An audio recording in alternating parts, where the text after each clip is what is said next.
You're going to cut my shit. That's not a trend. Hold on, we need to back up. So who's this lady? Somebody walks into the salon, yo.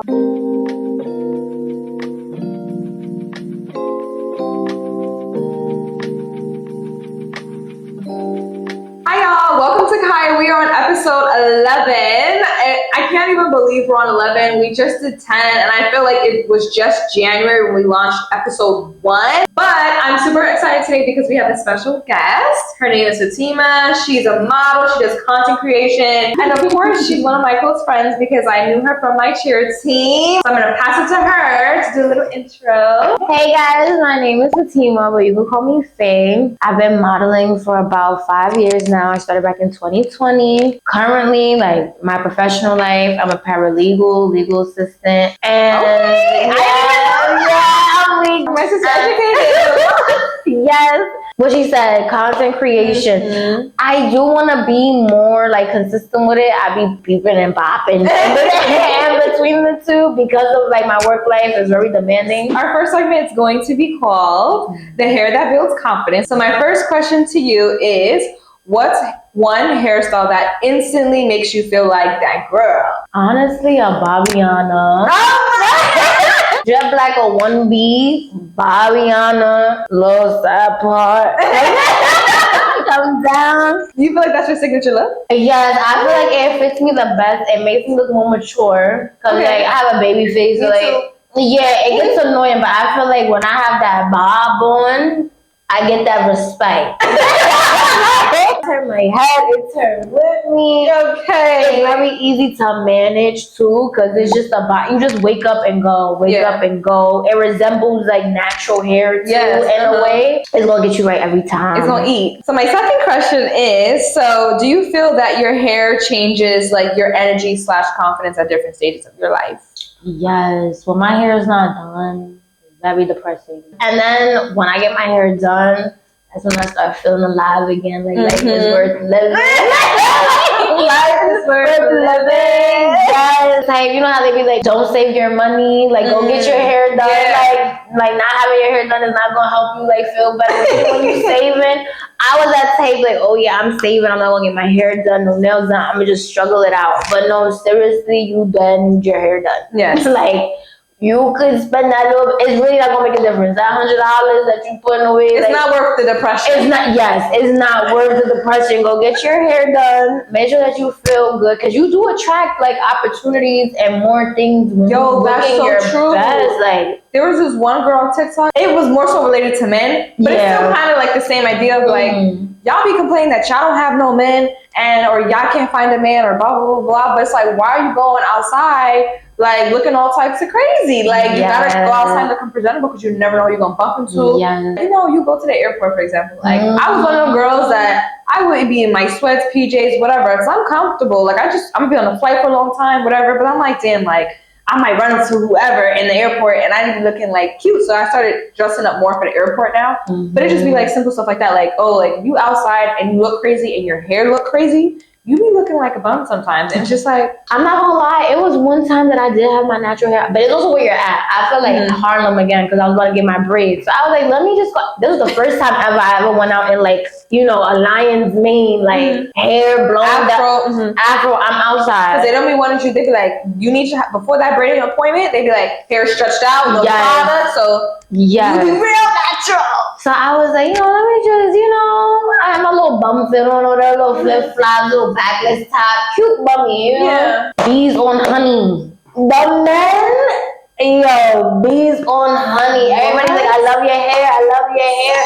Somebody walks into the salon, yo. You get escorted. Yes, you get an escorted queen. Do you think it's because they do see a lot of girls nowadays with just like the wigs and stuff, so when they see girls with their natural hair, it kind of like is a little different? How they perceive you, like, oh, she's very comfortable in her skin. It gives off confidence. It gives off confidence, like, oh, she's not hiding, you feel me, like who she is. And it's like, oh, you got hair, like, it's not like, it's not, you know, one scoop. Hey, it was a big fro, so I was like, okay, girl, we see you.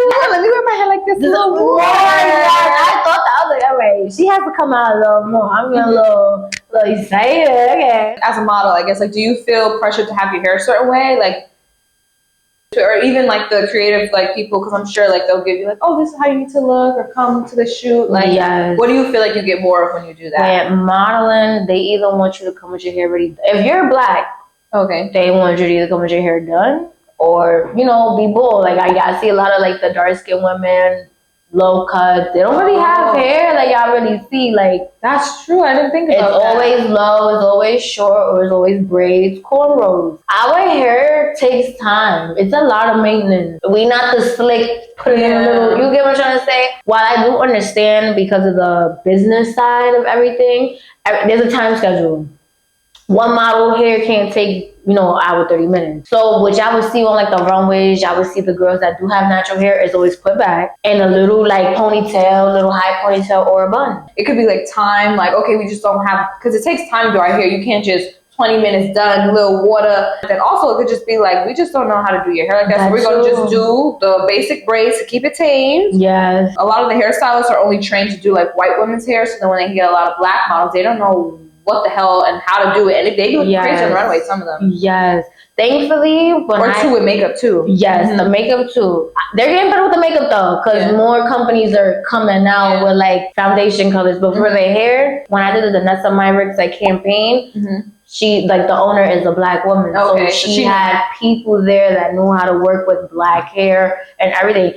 All I had to do was come literally as myself, blow out. Yeah, they were just like, no, we got you. Like, we're gonna do your hair, braiding me up, real calm. Put it to the back, and like that was that. And they had two people on me, because again, it takes time. So they had two people busting down the braids. Told me that I was done in like 40 minutes. Really? Yeah. Are you able to like speak up in certain instances where you feel like, yo, my hair look crazy and these people don't know what they doing, but I'm at a shoot and let me just be professional and just keep it quiet? You gotta be professional, because when they paid you, like I think that's another thing about modeling. It's about your look. They bought you. Yeah. Like they bought you for a look. So it's like you don't have creative control. This is not your cup of tea. If it's not, it don't matter. We tell you what to do, how to dress, how to be to get our desired outlook. And if you are creating a fuss, there's another girl that's going. You get it? Like it's okay. Like we can replace you and pipe down. Yes, it's just like there's gonna be somebody else that wants your spot. So you don't gotta be here. You gotta. But if you know that something is not for you, I don't be a runway. Like, those are like a lot of like the instances where like racism and shit comes in with the runway, and it's like I don't be in those spaces. I like commercial modeling, beauty modeling, because it's more inclusive. Yes, go where you're gonna be appreciated. Yes. Have you ever had like a hair disaster or a hair fail right before a shoot? Like, oh, I'm panicking. Like, nah, honestly, like they'll let you know, like, oh, your hair has to be a certain way. But say like I had like a buzz down in, now like fuck, now I gotta take this shit out. Yeah. and get the look that they want me to. So I think that's the time pressure. If you don't have like the desired like curly hair, like we know we talk about that 3C, 4A, 4B, like where the fine curls that you could really see them. Between that and the box braids or cornrows, is like those are like your signatures, like, and it's actually easier in a sense. Like you go, they do a little makeup, you're done. Because I'm also a time efficient person. It's like, okay, now it's gonna be makeup, little clothes, little 30 minutes. All right, I'm done. Like, you got your money, like it's real easy, it's real seamless. It's better to just be more prepared than not to be. Okay. Because then you got people aggravated, like, oh, now this model, they talk shit in front of you. Like the production team will be like, yeah, she came late. Sorry. Can you just do her real quick? Then you hear the huffing and puff. You don't want to be in that situation where you feel the tension of anything. Other people's energies, yeah. It was so funny because at the Nessa Myrick's one, when I took my photos, they thought that I had box braids because I didn't know that your photos is what they want you to show up as. Like, your digitals, whatever's in your digitals. What I said yes to when I booked you to come in. Yes. So I did a switcheroo. I put my hair like just regular because I just washed it, called it a day. Boom. And then they was like, oh. Oh, who like, yeah. They was like, you know what? But it's okay. We could braid you up. We could still. Yeah, I was like, oh, I did not know. Like, so what do your digitals look like now? We could pop up for the screen too. What's your digital? The bob. Okay. That was but obviously I don't got the bob no more. But I will actually take new digitals with braids. I'm gonna take them with the ginger. Okay. Braids that because you're gonna have it for a while. I'm gonna have it for a while, and I'm just like, you know, it's something different. Like, who knows? Because that's another thing with modeling. Like, your look is everything. All they got is that one picture, and then think about all the faces that's also like that has pictures. So your face is also competing with other faces. Right, true. You gotta stand out. The hair, the colors, all them things. That's like the main goal of a model. Like, what's gonna draw somebody to like my face? Yeah. And make them stare longer. That's really it. Yeah. What's gonna make people stare longer? Because literally that leads me to my last question of this segment. Of what's one thing that you feel like people don't speak about enough in the model industry, or something that like getting into modeling, just being like a Black woman, and like what's something you would say? You gotta stand out. When y'all see the girls that's dark skinned with the blonde hair, that's for a reason. It's because in pictures and images, your eyes will instantly go. When someone is like, oh, okay, I actually like this because I was staring at it already. But say you go as regular, how can I say? It's not regular, but most common. Black hair, brown hair. You know, like things that's already your aesthetic. It's like there's other people that same aesthetic. And then you don't got no like crazy popping eyes. You know, there's certain features that just pop more. Why you think like they might get booked easier? Yeah. Hazel eyes, come on, brown skin.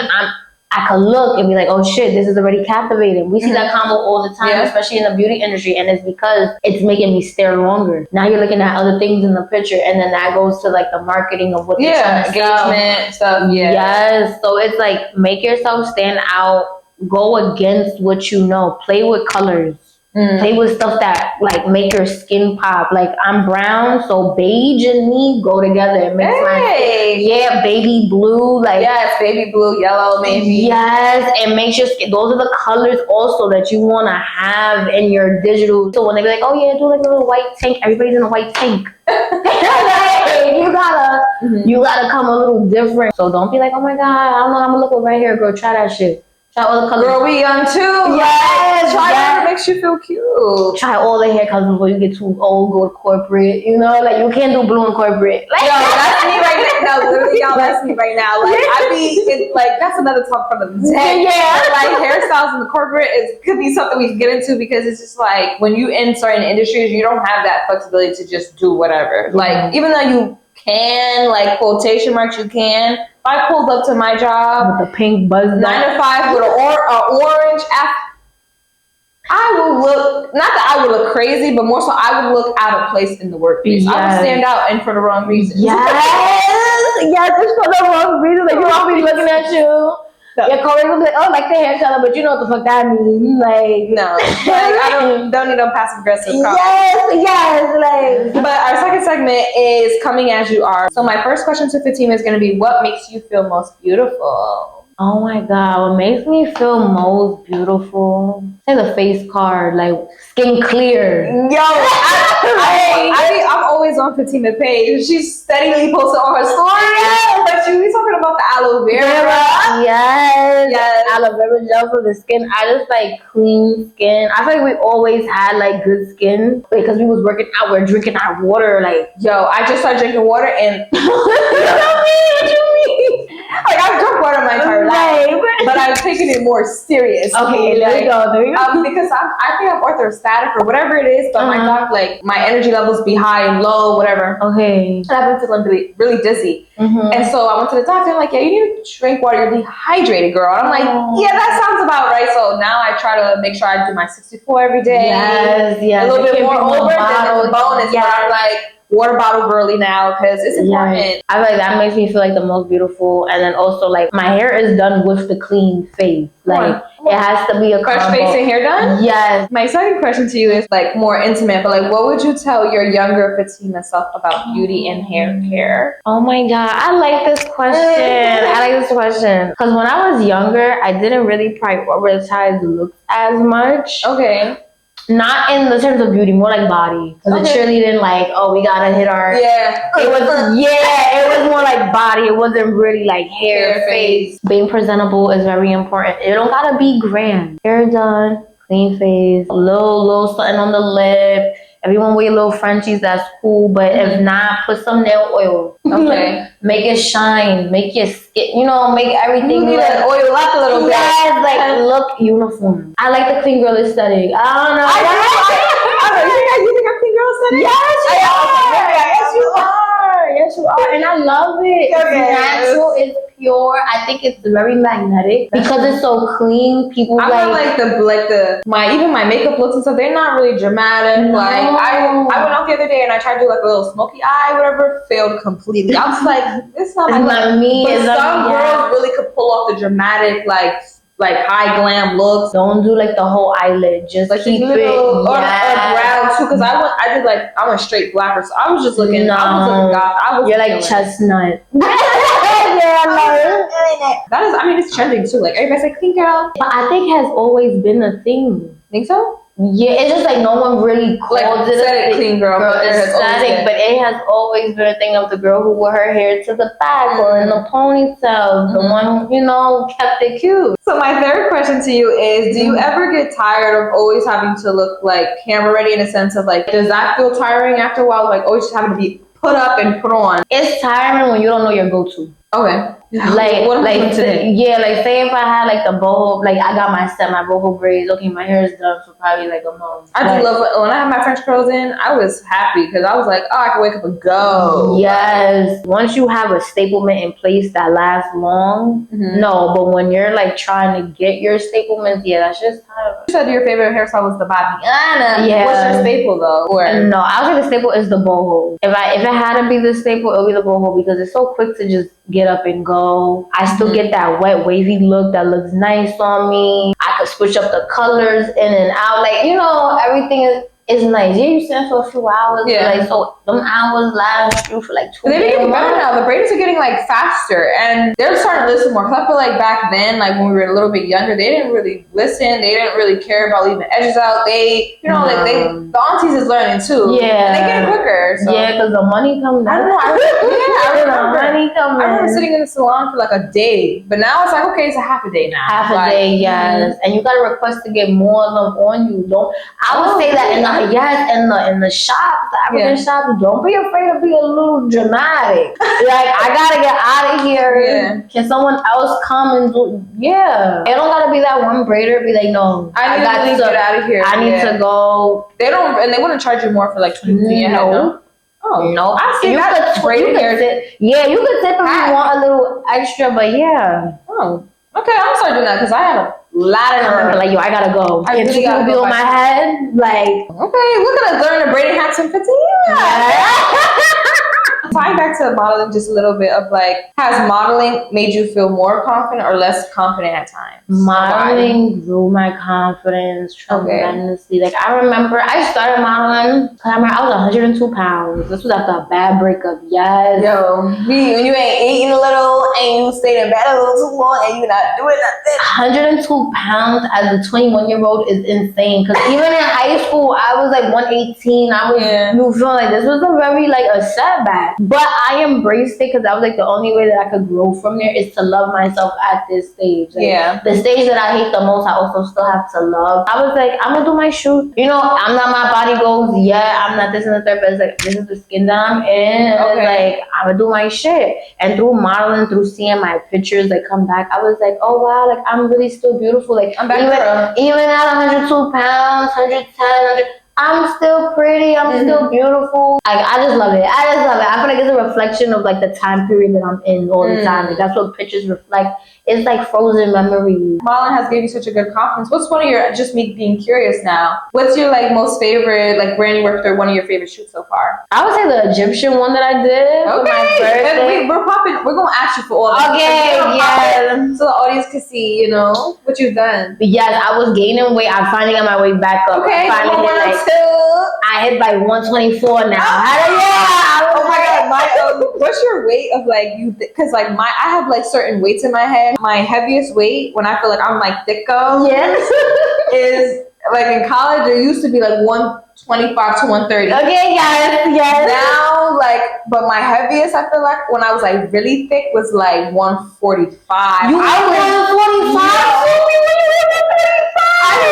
145. like not a few months ago, but like last year, and then like a few months after that. So I had knee surgery. Oh, I was eating in bed, binge watching shows. At peace. Was 0 steps a day, like yes. And I put it on. I know you was in the mirror, like okay. I was sick. I was in the mirror. I'm not gonna lie, that's fake my goal weight now, like 140. I never been 140. 136. You be so like cush and push. But honestly, did your knees start to hurt? Oh yeah, my knees always hurt though. But okay, it could be because I have knee surgery. So like, when I was gaining weight, it was like you felt the impact. My knees. I was walking a little slow. I was like, wait a minute. I'm getting a little big. Like you put on your jeans, your shit not buckling no more. You gotta suck that yes. And I was like, nah, I don't like how it feels. When you did the Egyptian shoot, you had gained a little bit more weight, and I think I cut you off, but you were saying that was your favorite shoot, right? Yes. Okay. It's only because I planned it. Mind you, Marilyn Monroe was my inspo. And no one would know that because it was. But the Diamonds Are Real Best Friends. It was one scene in the video where all the men were like, giving them her heart, but like. Yeah. And then she was and she was in the middle like, yes, thank you. But then how I switched it was like I had the men give me gold. Yeah. And it was just dope. I love how everybody came together, like 10 models, but only 2 flopped. Okay. Everything was so smooth. Men were very easy to work with. Like, it was not that crazy. I got the pictures back quick. None of them posted my picture because it was for my birthday. So I shot it in April. And then dropped it. Dropped it in June. But I was like, listen, guys, don't show nobody. Please. Like, it's my birthday. They listened. Very attentive. And that was my most liked photo shoot. We're going to be on to our third and final segment with content creation specifically. Like, do you feel like that has played a part in how you do your hair and or how you feel about your hair? I love it. No, this was a great question. Okay. I feel like I can't do content unless my hair is done. It's bad because that kind of leads into the procrastination, makes you not want to be too on it. But I also feel like with social media, you just gotta show up, because I think because now I'm doing the hair, but I'm like, I want to do a lifestyle type of thing on my personal Instagram. And I was just the only time I feel like I want to make content is when I have my hair and makeup done. Yeah. Other than that, when I'm in bed, I'm like, I'm not gonna make a video. Yeah. Like, no, why would I do that? But it's like people want to see that too. I mean, if it's the man, let's supply. My bonnet and the robe, okay, fine. So I'm trying to get out that habit of always having to be done, because honestly, the algorithm, I don't know if anybody noticed, they're pushing more of the realistic type of content now. Like, we see the viral videos of people just in their phone, in their living room, half face now. Like, that's true. Walking in the street. But before, it was it was lighting, you need the light. Yes, you need the lighting, you need this, you need the mic. I feel like now is moving past that because of AI. Because people is not being able to differentiate between what's real and what's fake. People are now looking at the low quality, how people sound, seeing how they show up as real people. Like they want to see the acne scars. They want to they want to see you for you. Talked a little bit about hair, workplace, and stuff. I guess with you being a paralegal, do you feel like that dictates how your hair is? What would you say? Because I know for me, me working my 9 to 5, I honestly feel like there's so many hairstyles I could do where I feel comfortable coming to the workplace doing it. There's these times I'm like, damn, I want to dye my hair red. I literally have a second thought of how am I gonna feel about this going into the office? Honestly, still do it because you're young. They may just check you off oh, she young. Whatever, But honestly, I feel the same way. It's limited. Is that second guessing of, oh my God, I don't want those people on me. And and that's also the other thing, the attention that certain hairstyles bring. My other guest was talking about that too. She was saying sometimes I feel like I get good, and sometimes I don't feel like I always get good, good and not good energy when people are talking about my hair or the attention that it drives. You were just telling me that off camera. Be careful. Yeah. Yes, don't let everybody be in your hair. No, especially when you have your desired length. We work really hard for our hair to take care of it. You understand? It's very fragile. It breaks very easily. So it's don't let nobody fuck up the years that you put into your crown. I was like, girl, I think about getting curly. She was like, Sylvie, tell her no one cut your. No, if it's not people you love, family, people who understood the work you put into it. I believe that old time tale where it's don't let nobody who don't have longer hair than you cut your hair. I believe in that shit. Okay. My hairstylist, her natural hair was up to here. She did not trim my shit to my bob. Like, she gave me a little trim, and she was like, I'm gonna let your hair grow out. She was like, come back to me in 3-4 months. The other lady, you feel me, with hair really like thinning or whatever, try to charge me $55 for a trim. $55, that means you're trying to cut. You're going to cut my shit. That's not a trim. You're trying to say trim to make me feel a little bit better. No, 55, you're trying to cut my shit, and it don't need that. It grows in late. It grows. You might have faster growth in the middle. You know, your sides is usually always a little shorter. Yeah, so it's like, I like the lady who had, you feel me, her own natural hair. She took care of it, and she was like, no, do this, do that. And she was right. She even told me the growing season my hair was in. Oh. Yes. Okay, well, hold on. We need to back up. So who's this lady? And can you pop up and let us know who she is? Yes, Honey Salon in Harlem. Okay. It's a natural hair salon. So everybody is equipped with natural hair. I will be reaching out to you. Honey Salon very soon. But she is amazing. Like, I had my hair fresh out of box braids. She was just like, did you just take box? Like, she already knew. I did not tell her that I took my hair out of box braids. She was like, you just took box braids out? She's so good in her craft.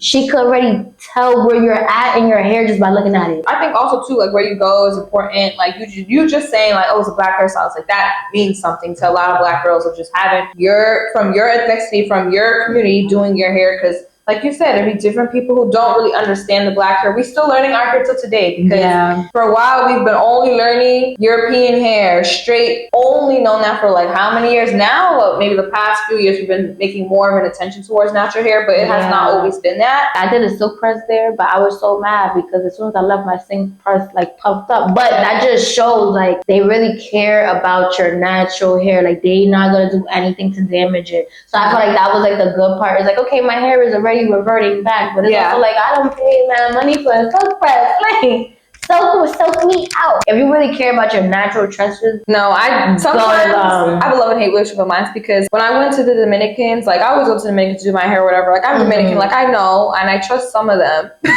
but I told them, I was like, fry my shit, because I was like, I always have my hair curly, so I'm like, fry my shit. Like, I want my shit to be straight.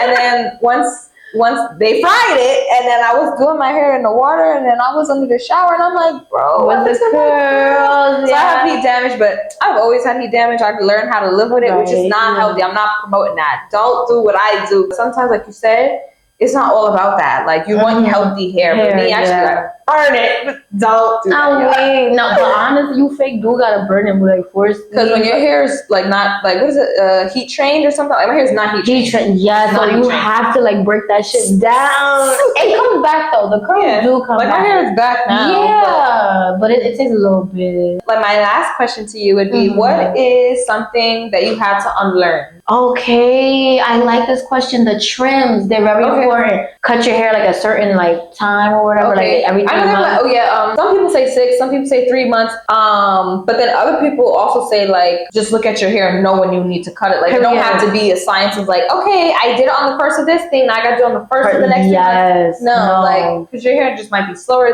those 3 months, maybe really fat. Who knows? Yes, don't like do what works for your hair. Because for me, trims actually do help me retain length. Okay. Every time like I take out a style, I'll trim it a little bit. Okay. Literally just the ends. That way, like, I'm not making those big like chunks. Yes, that's my problem. I don't cut my hair, girl. When I tell you I really don't cut it, really, I'll go months without touching the ends of my hair. Which is then when I go to the salon, I be so mad. Tiny little like half-inch. That's not gonna do nothing. Yes. It will help, but I don't even cut my hair as much as I need to. So then when I do go to the salon, they like, okay, mommy, like an inch. I'm sorry. Yeah.